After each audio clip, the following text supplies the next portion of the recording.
Hey, Jana, the money intended to feed kids in need, meals that prosecutors say were never served. Sound like a slam dunk case? Maybe, but legal experts say not so fast. Imagine preparing 125 million meals.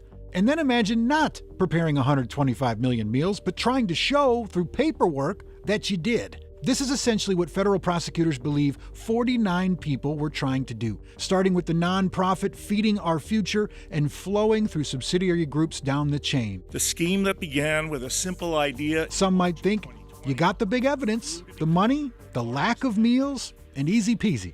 It's a challenging case, anything this large. St. Thomas law professor and former federal prosecutor Mark Osler says in no way is it as easy as it may sound. We have to remember that the elements in some of these cases can be fairly complicated. For example, a number of the people are charged with money laundering.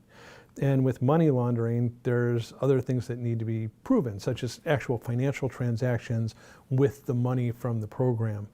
And so, we can paint with a broad brush and say this is a staggering fraud, which it certainly appears to be. When we look at any one individual, we have to look at the specific elements of the crime they're charged with.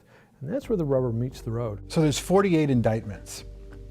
And there's a lot of people who know each other, maybe friends with each other, maybe business partners, maybe family.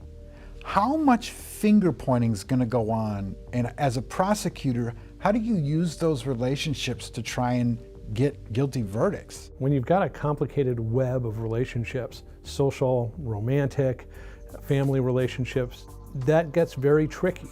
But here, it's fair to say that the informing on one another has already begun. We have some of the defendants who were charged by information rather than indictment.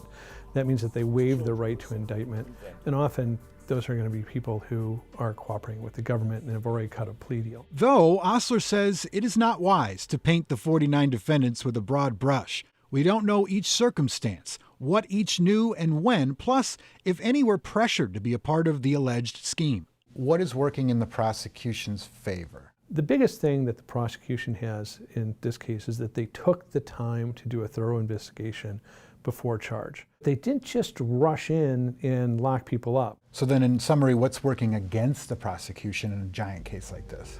The complexity of it. I mean, one of the things about having this many people in play over the course of several indictments that are tied together again, like spokes around a hub, is it's a lot to keep track of. And when you've got separate elements for each of them and multiple counts against people, making sure you've checked every single box is pretty hard to do. All right, so I've heard some people wonder, how does the government allow 3 people charged to leave the country? How did they slip away? Well, Osler reminds us that these people left the country before they were charged. So without the charge, there is no restriction.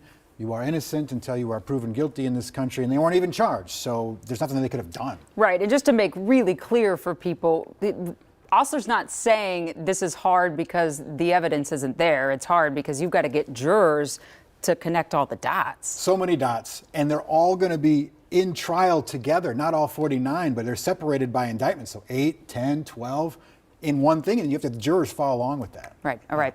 Complicated. Thanks so much, Chris, for getting us up to speed.